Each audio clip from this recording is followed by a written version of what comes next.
So where was that? Well, it was government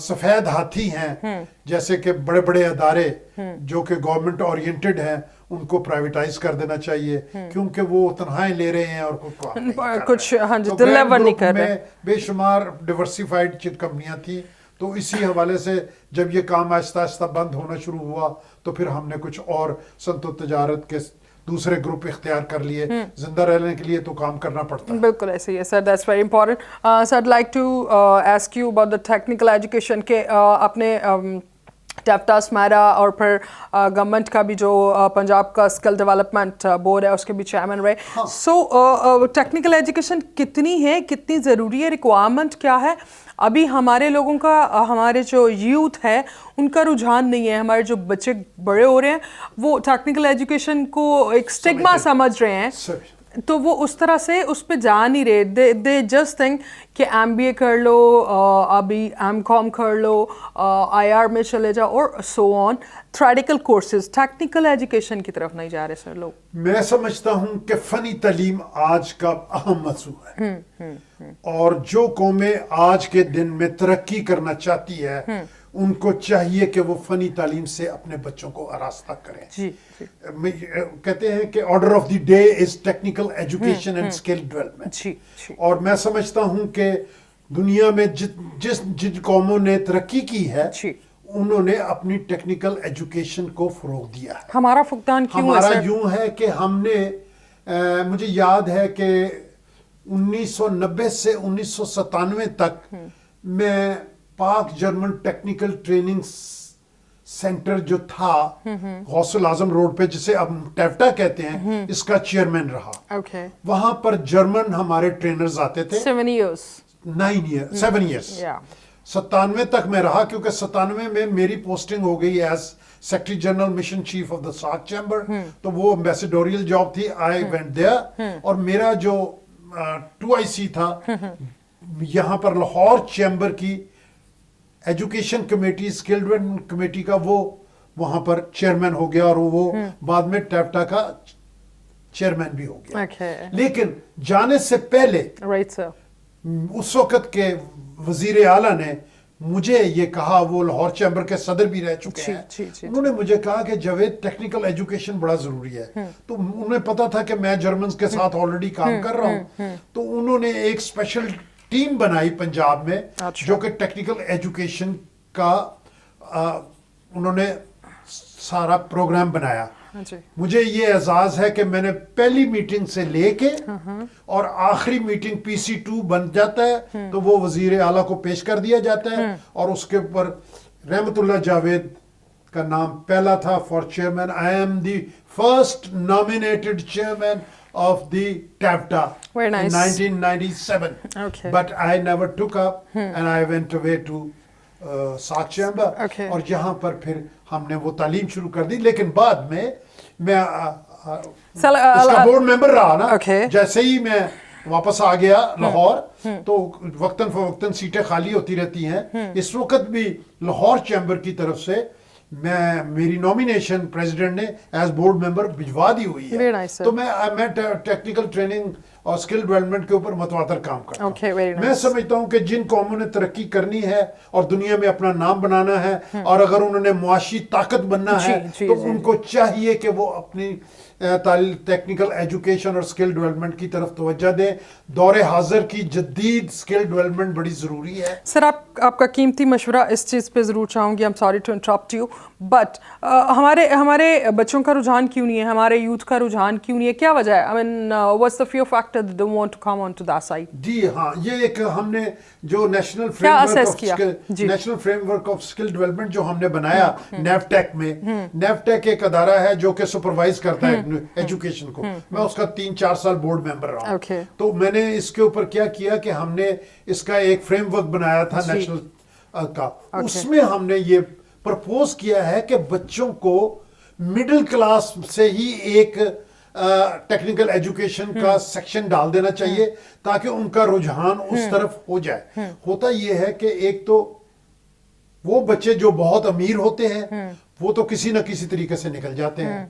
غریب بچے جو ہیں نہ وہ ادھر کے رہتے ہیں نہ ادھر کے رہتے ہیں, اور وہ پھر بعد میں ہمارے معاشرے کے لیے ایک پرابلم بن جاتے ہیں. تو میں سمجھتا ہوں کہ ہمیں بہت پہلے سے بچوں کو فنی تعلیم کی طرف راغب کرنے کی ضرورت ہے، جو کہ ہم ان کو اس وقت راغب کرتے ہیں جبکہ وہ ہر چیز سمجھ رہے ہوتے ہیں، فرسٹریٹ ہو گئے ہوتے ہیں اور ان کا مینٹل لیول جو ہے وہ خراب ہو چکا ہوتا ہے، اور پھر نہ وہ ادھر کے رہتے ہیں نہ ادھر کے رہتے ہیں۔ وہ کہتے ہیں نا کہ مولوی دا پتر دا مولوی بنے گا تو مستری دا پتر مستری بنے گا، اگر وہ ان کو تھوڑی سی تعلیم ہو جائے تو وہ پھر اس طرف راغب ہو جاتے ہیں۔ تو یہ سلسلہ جو ہے اب جاری ہو سر آئی ٹی میں ہمارے ان اداروں میں سے آئی ٹی اکوپڈ کتنے ہیں اور جو انفارمیشن ٹیکنالوجی کی تعلیمات ہیں وہ کس حد تک دی جا رہی ہیں؟ بیکاز ہمیں پروگریسنگ ایرا کے ساتھ ساتھ خود کو ڈیولپ کرنا ہے اور ہمیں ایک لائف ڈیجیٹلائز ہو رہی ہے۔ دیکھیں I O Ts, digital economy, e commerce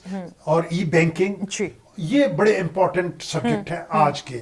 اگر ہم نے اپنی نوجوان نسل کو آگے بڑھانا ہے اور ہمیں ہر حالت میں انہیں ڈیجیٹلائزیشن کے اوپر لے جانے کی ضرورت ہے۔ اس سلسلے میں میری پریزنٹیشن ہے، میں کئی کالجز میں اپنی ڈیجیٹلائزیشن کی پریزنٹیشنز دے چکا ہوں اور وہ میں آئی ٹی یونیورسٹی کے ساتھ مل کر بنائی ہے۔ تو اس میں سمجھتا ہوں کہ آج کا وہ بھی بہترین سبجیکٹ ہے، کیونکہ آج کووڈ نے ایک دنیا بدل گئی، کووڈ نے دنیا بدلی، 9/11 میں دنیا بدل گئی، ایٹم بم سے دنیا بدل گئی۔ تو دنیا میں تبدیلیاں واقع ہو رہی ہیں اور ان تبدیلیوں کے ساتھ ساتھ ہمیں اپنے آپ کو اپڈیٹ رکھنے کی ضرورت ہے۔ اگر ہم اپنے آپ کو اپڈیٹ نہیں رکھتے تو ہم پیچھے رہ جائیں۔ جی بالکل۔ تو میں سمجھتا ہوں کہ یہ بات جو آپ نے کی، آئی او ٹیز، ڈیجیٹلائزیشن، ای کامرس اور یہ جتنے بھی ای بینکنگ اور ای ایکسپورٹس، ای امپورٹس، یہ ساری چیزیں وہ ہیں جو دور حاضر میں، دور جدید میں دوسرے ملکوں کے ساتھ گلوبل ٹریڈ کے لیے ہمیں ایٹ پار رکھیں گی اور ان قوموں کے ساتھ ہم کھڑے ہو سکیں گے جو یہ کام کر رہے ہیں۔ سر ہم لوگوں نے ایسے لیکن میں سمجھتا ہوں کہ یہ سلو سیشن میں ہو رہا ہے، اس کو ذرا بڑھانا چاہیے اور اس کو آگے لے جانا چاہیے اور اس میں اویئرنیس کے سیشن جو ہے وہ زیادہ کرنے چاہیے۔ That's my point that ہم لیگ کر رہے ہیں اور ہم کافی پیچھے ہوتے جا رہے ہیں اور ٹیکنالوجی میں ترقی جو ہے وہ اتنی فاسٹ ہوتی جا رہی ہے اور ہم بہت پیچھے ہیں اس سے۔ سر لاسٹ میں آپ سے پوچھنا چاہوں گی what's your stance on economy؟ کیسے دیکھ رہے ہیں جو ابھی اس گورنمنٹ کی کرنٹ سچویشن ہے اس سے آپ کتنے مطمئن ہیں؟ سب سے پہلے time is a great master. It is۔ جو فیصلے آپ نے کرنے ہیں وہ وقت پر کرنے ہیں۔ اگر آپ وقت کھو دیتے ہیں اور بعد میں اچھے فیصلے کرتے ہیں وہ کبھی بہتر نتائج نہیں لا سکتے۔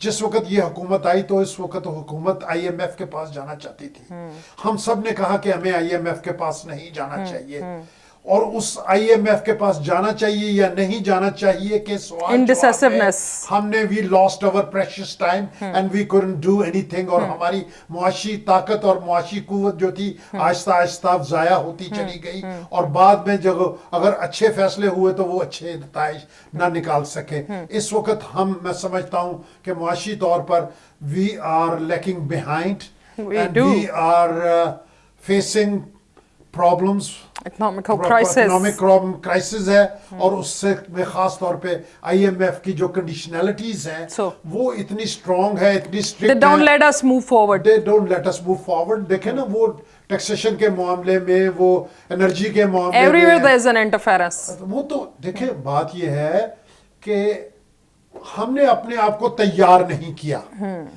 ہم نے تو تیار نہیں کیا، لیکن جو ہمارے معاملات تھے وہ بڑھتے چلے گئے، اور وہ دیوار جو ہے وہ لاہور چیمبر کی 5ویں منزل سے اوپر چلی گئی ہے اور ہم گراؤنڈ فلور پر ہیں۔ اب اس کو پھاندنے کے لیے ہمیں کتنا اور ٹائم لگے گا کہ ہم اوپر جائیں گے۔ We are required to work very hard, devoted, dedication, یہ ہماری ضرورت ہے آج کی۔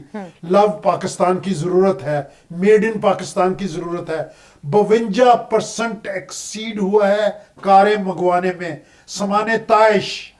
ہم لگژری کاریں چھوڑ دیں لگژری گاڑیاں اگر تھوڑی دیر کے لیے، کیوں آ رہی ہیں سر؟ اگر انڈیویجول ہم لوگ انڈیویجول طور پہ اپنا اپنا کنٹریبیوشن کریں تو اپنے اپنے کنٹریبیوشن کے اندر ہم یہ کر سکتے ہیں، تھوڑی دیر کے لیے لگژری آئٹمس چھوڑ دیں، مت جائیں ہم کوئی بھی امپورٹ کی ہوئی لگژری پروڈکٹ کی طرف، ہم میڈ ان پاکستان یوز کریں، ہم میڈ ان پاکستان پہنیں۔ یہ المیہ ہے، یہ المیہ ہے۔ ہمیں ہر سر اسٹیٹس سمبل بنا لیا بھیا جن کے پاس نہیں. دیکھیں بات یہ ہے کہ پھر وہی بات یہ ہے کہ ہمیں اسٹیٹس سمبل کی بات ہے نا, تو وہ اسٹیٹس سمبل تو ایک عارضی چیز ہے. ابھی میں صبح ہیومن رائٹس کے اوپر باتیں سن کر آیا ہوں, جی, تو وہ کوٹ کر دیتا ہوں, اس میں حضور صلی اللہ علیہ وسلم کی بات ہے. سر ضرور کے پاس وہ ایک بندہ آیا تو انہوں نے کہا جی یہ ہے وہ ہے, بڑی تعریفیں انہوں نے کی, کہ انہوں نے کہا بالکل ٹھیک ہے, مجھے یہ بتاؤ کہ اس کا لوگوں کے ساتھ برتاؤ کیسا ہے. ہیومینٹی, حقوق العباد کی بات ہے. اللہ میاں تو کرسچین کو بھی, بدھسٹ کو بھی, اور پارسی کو بھی, ہندو کو بھی, سکھ کو بھی, سب کو روٹی دیتا ہے. وہ تو کبھی نہیں پوچھتا کہ تم, یہ تو ایک گلدستہ ہے, ہر ایک کا رہن سہن ایک ہے, ہر ایک سے علیحدہ ہے. اب میں نماز پڑھتا ہوں, وہ کھڑے ہو کے ہوتا ہوں. آج صبح ہندو نے بھی تقریر کی, پارسی نے بھی کی, کرسچین نے بھی کی صبح. انہوں نے صبح باقاعدہ انہوں نے اپنا آرڈر آف دی ڈے پڑھ کے سنایا. تو میں یہ سمجھتا ہوں کہ حقوق العباد, انسانیت, humanity is the largest biggest thing in the world. ہم ایک دوسرے کا خیال کریں. حضور نے کہا کہ اگر اس کے اعمال اچھے ہیں اور بندوں کے ساتھ حقوق ہے, تو اللہ میاں بھی تو کہتا ہے نا یار یہ تیرا اور اس کا معاملہ ہے, میں تیرے گناہ معاف کر سکتا ہوں بندوں کے لیکن ساتھ اس کے کیا ہوا گناہ نہیں برتاؤ معاف کر سکتا. یہی معاملہ یہاں ہے ہمارا. ہم دیکھتے ہیں, ہم دیکھیں اگر مجھ سے لوگ جلتے ہیں, کیوں جلتے ہیں؟ اس لیے جلتے ہیں کہ وہ can't beat me. جب وہ مجھے بیٹ نہیں کر سکتے تو پھر وہ سازشیں کرتے ہیں, اور پھر ان کی سازشیں بھی ناکامیاب ہو جاتی ہیں. تو پھر وہ کیا کرتے ہیں, بیکاز وہ اپنی انرجی کو ویسٹ کر رہے ہوتے ہیں, اور پھر وہ آستہ سے پروڈکٹیو نہیں ہے, تیسری سٹیج پہ پیچھے لگ جاتے ہیں. تو I know کہ رحمت اللہ جاوید ہے, چاہے وہ کتنا برا ہے, 4 چیزیں اچھی بھی ہوں گی. of course. تو وہ تو یہ تو میرا اپنا. Yeah, we are human. There's nobody is perfect. اگر ہیومینٹی کو ہم دیکھیں, اگر اسلام کے یا بدھسٹ کے یا کرسچینٹی کے, دیکھیں نا, Christianity was the last and دین رسول اللہ کے 15 صدیاں ہو گئی. تو یہ سارے ایک کپلڈ ہیں, جی جی, ایک کے ساتھ دوسرا, دوسرے کے ساتھ تیسرا. اور ابھی بھی تک جو لوگ پریکٹس کرتے ہیں, آپ دیکھیں کرسچینٹی یہاں محفوظ ہے, سکھ یہاں محفوظ ہے, ہندو یہاں محفوظ ہے. مجھے میرا یہ ہمارے بزرگوں کے جو گھر تھے, سامنے مندر ہوتا تھا, ادھر حویلی ہوتی. بالکل ایسا ہی ہے سر, اور سب مل کے رہتے تھے. یہ جو ڈفرینسز آئے ہیں وہ تو اب کچھ ڈیکیڈز اینڈ سو کہ ہم نے فرقے بنا دیے ایک مذہب کے اندر بھی بہت سے. خدا کے بنائے ہوئے قانون کی پابندی اور جو قانون ہولی بک کی گائیڈنس, that's it. دیکھیں جی, آپ مائٹ از رائٹ, تو پھر کب تک چلے گا؟ بالکل ایسا ہی ہے. قانون کی بالادستی جو ہے وہ آپ کو دنیا میں اونچا لے جائے, اور وہ ہم اوبے نہیں کرتے سر, انفارچونیٹلی ہم اپنے قانون کو خود ہی توڑتے رہتے ہیں. میں وہ سارک کے متعلق بتانا چاہتا تھا. میں ان سے سارک میں بطور ایمبیسڈر لاہور اسلام آباد میں نے اس کا دفتر کھولا, اور میں اس کا پہلا مشن چیف ہوں. اور سارک کی ایک تنظیم تھی جو کہ ساؤتھ ایشین کنٹریز پر منحصر تھی. اس میں یہی بنگلہ دیش ہے, نیپال ہے, بھوٹان ہے, اور اس میں انڈیا ہے, اور اب افغانستان بھی آ گیا, پاکستان بھی آ گیا, مالدیو بھی آ گیا. تو یہ وہ ملک ہے جو کہ لیس ڈیولپ کنٹریز. ایگزیکٹلی. یہاں پر ہمارے پاس نیچرل ریسورسز بہت زیادہ ہیں. جی بہت ہیں. اور اس میں بات یہ ہے کہ ہم ایک دوسرے کے ساتھ ملتے نہیں, کوپریٹو نہیں ہے سر, یونٹی نہیں ہے. ہندوستان بڑا بھائی ہونے کے حوالے سے چاہتا ہے کہ وہ ڈومینیٹ کرے, اور آج کے دن میں کوئی ڈومینیشن ماننے کے لیے تیار نہیں. ایکوالٹی پہ آ جاتے ہیں. اور میں سمجھتا ہوں کہ افغانستان کے جو پچھلے حالات رہے ہیں اور آج کے حالات بالکل مختلف ہے. اگر آج آپ کو ساؤتھ ایشیا میں, سینٹرل ایشین ریپبلکس میں اگر آپ نے صنعت و تجارت کرنی ہے, تو آپ کو افغانستان کو زندہ رکھنا ہوگا. ان کو try and keep them alive, otherwise if they so how it's going to impact us and our economy before concluding is India کی economy, مالدیو کی economy, بنگلہ دیش کی economy, وہ کہاں سے اڑا کے سامان وہاں پہنچائیں گے؟ اگر وہ پہنچائیں گے کئی راستوں سے تو وہ تو کئی دن کے بعد پہنچے گا. سی پیک میں آپ دیکھیں گوادر نے میں کیا کیا, جو سعودی عربیہ سے چائنا بیجنگ میں تیل پہنچتا تھا, وہ 23 دن کے جہاز, ان کو 1 مہینے کا $10 ملین کا وہ لیتے تھے. آج وہ وقفہ 4 دن کا رہ گیا, جس دن سے وہ گوادر سے گزرے ہیں. تو ہم نے ان کو 25 سال کے لیے دیا ہے, 10 سال تو گزر گئے, 15 رہ گئے. تو میں سمجھتا ہوں کہ گوادر چائنا اور پاکستان کی پورٹ نہیں ہے, دنیا کی ساری